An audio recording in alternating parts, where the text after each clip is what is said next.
We got us a corpse and cartridge occasion. Welcome back to the channel, everyone. This is going to be part 2 of a 3-part series. In part 1, I talked about whether or not doing a Tekken series would be a good idea. I gave many examples of shows that's also doing it. Mortal Kombat, Mario, Halo, so many. I also gave examples of ones that I think did it really good. Arcane being that one. And what I want to do in this video is talk about which characters I think can truly shine in a TV series if Tekken was to do so. I'm going to be talking a lot about Tekken 6, 5, 4, Zafina, Claudio, Jin. You could really mix and mash so many characters in here. Here's the thing. Out of all characters, I think Zafina is probably the most interesting and probably would be the best character to pick to lead a series. Zafina's story and her transformation over the Tekken games have been like spectacular. It has been astounding to see how much that character has developed. There's some characters that's been in like 6 Tekken games, 7 Tekken games, all of the Tekken games, yet they are the exact same person doing the exact same thing. So to see Zafina change, to grow so much in such a short time span, that is why I want to dedicate a big chunk of this video to her. When you talk about how Zafina's story can be portrayed in a Tekken series, I think it would be cool to start in Tekken 1 and 2. You give a little bit of a flashback into how Heihachi, Kazuya, Jin, the Mishima Zaibatsu sort of started. Sort of the things they've done to the world to make people kind of what they are, right? You can see their motives, their intentions, their goals, their plans. But then I think you should do a little time skip. Whoever you focus on, whether it's Zafina, whether it's Yoshimitsu, whether it's Dragunov, whether it's Lita, whether it's whoever you decide to focus on, I think you will eventually need to do a time skip to get past sort of the lacking of story of the old games. Unless you want to do Ogre. That's something that I talked about in the first one. If you want to do Ogre, that Tekken 3 can be a series all of its own. But besides that, you do need to do a time skip. But I think Tekken 1 and 2, you give some good flashback content, and then at a certain point, you want to skip to Tekken 4 and 5. And I think this is when Zafina's story really comes into play and when her goals really come into play. I think it would be really cool to see her sort of, I don't want to say like being like kind of like a detective, kind of like a ninja, but I think having her doing some research, doing some like lurking in the darkness, going around asking questions, just trying to figure out what is Jin planning, what is Kazuya planning, Heihachi, the Mishima Zaibatsu. These people have the demon gene, the devil gene. What are their goals? And I think at a certain point in time, she can figure out that Jin is trying to resurrect Azel, which is a demon. And I think this will send off alarms in her head. No one wants Azel to be resurrected. Even Lars. Lars is another character that I feel can be heavily featured in a series, because if you skip to Tekken 5 and 6, Lars kind of splits off from Jin. For a brief moment, those two are kind of enemies, right? Lars isn't liking what Jin is doing, the destruction he's causing to try to wake Azel. Of course, he doesn't know that he's doing it to wake Azel. I think only Zafina knows that. But I think that lack of information and that knowing information can really be what put Lars and Zafina on the same team temporarily. I think temporarily they should come together and form kind of this duo, this group. Zafina knows what Jin's plan is, trying to wake Azel. Lars, he may not fully understand the demons and all that stuff of it, but I think he just wants to see Jin safe. He wants Jin to stop doing these things. And I think we can see them work together all the way up until when Jin faces Azel. I think it could go like this. Tekken 4 and 5, you have Zafina doing her research. She eventually teams up with Lars because Lars splits away from the Mishima Zaibatsu and he sort of has his own little group. We can see those two work together and we can see them do this sort of mad dash to get to Azel's temple.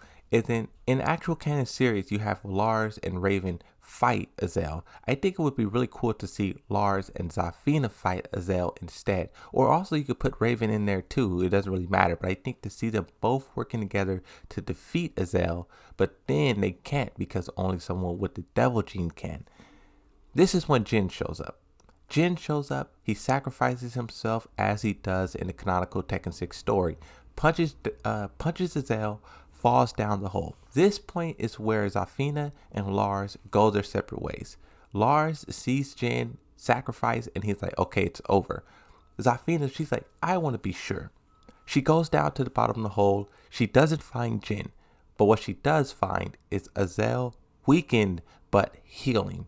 And this is the point where we see her absorb Azazel in her hand. I think this would be really spectacular to see this take place, to see the process in which she absorbs him in her hand, and also the transformation, right? This whole time we've been following her, but now we get to see her when Azazel is also in her mind. For those of you who've seen Spider-Man, you guys know Green Goblin kind of has this split personality. I think that is kind of what's going on with Zafina. At one point in time, she's Zafina, but then another, she's Azazel. And I think we can see that aspect really play out perfectly in a series. Having this split personality, having this demon living inside of her, slowly taking over her. For those of you who don't know, Zafina feels, and this is canon, this is her canon Tekken 7 story. She feels if Jin and Kazuya fights, that will give Azazel enough power to either take over her body fully or to break free of her body. And that will be the end of the world. So she feels the only way to stop Azazel from breaking free or fully taking control of her body is to eliminate the two devil stars. That is what she says. The two devil stars, Jin and Kazuya. And I think we can see that mindset also develop. Her realizing that Azazel is getting stronger because they are still alive. Jin is still alive. Kazuya is still alive. And I think this is when Claudio shows up. Zafina seeks out the exorcist, Claudio, gets his help, gets his advice. They team up to really try and put an end to all of this, right? Because 6 games, 7 games, 8 games of the devil gene really like taking hold over the world, and just so much craziness has happened. And I think once we see Zafina and Claudio team up, this can really be like the deadly alliance of Tekken. For those of you who play Mortal Kombat, you guys know the deadly alliance, Shang Tsung and Quan Chi, marvelous story. I think Zafina and Claudio could be that. You have Zafina, she has her powers, but then she also has Azazel in her hand that gives her more abilities. And then you have Claudio, which is the exorcist. Now I know Claudio got defeated by Heihachi, but I think when you put Zafina and Claudio together, that would just make both of them better. Let's just say their minds are similar and they have good teamwork, good choreography, whatever, right?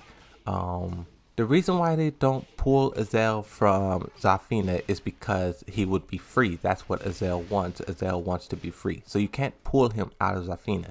So their plan is to one by one take out Jin and Kazuya. Now, seeing them actually trying to hunt down and find Jin and Kazuya and kind of kill them, because that's the only way to truly get rid of Azazel, I think that would be spectacular.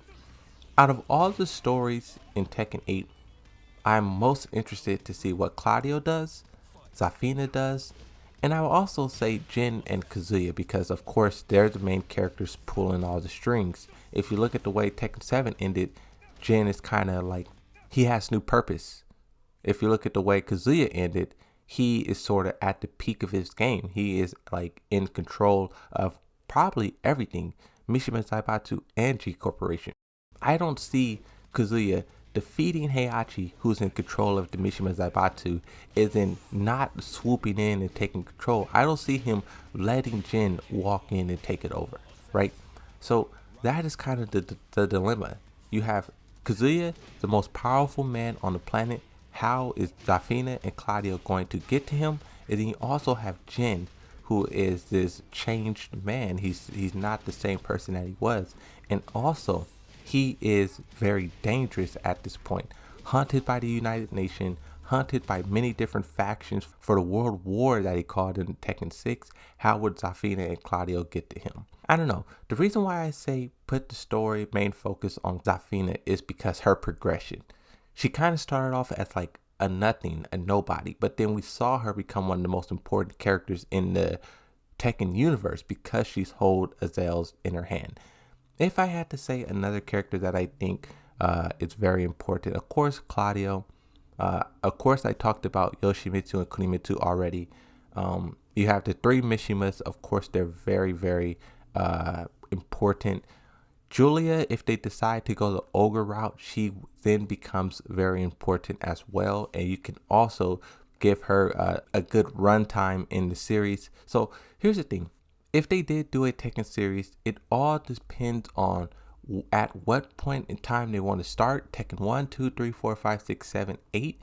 And then also depends on which characters they want to focus on. If they want to focus on Ogre and June, we know which characters are going to be involved in that. If they want to focus on the World War that happened in Tekken 6, we know which characters can be involved in that and what takes place. It really depends on what moment they want to attach to, right? You also have Tekken 4 when the demon spirit or whatever was taking over Kazuya and trying to take over Jin. So much they can attach themselves to. But me, I'm most interested in Zafina. I think her story by far is the best as for potential. And I think she would truly shine if given the opportunity. But that is it. Episode 2 of a 3-part series. Episode 3, look forward to that. I'm going to be doing a tier list on the whole entire roster and talking about how likely it is for every character to be either featured, to be the main character, to be a side character, guest character, whatever. We're going to talk about it all and we're going to wrap it up in episode 3. So stay tuned for that. Like and subscribe if you enjoyed. If you didn't see episode 1, go back and watch that. But that's it. See you next time. Bye bye.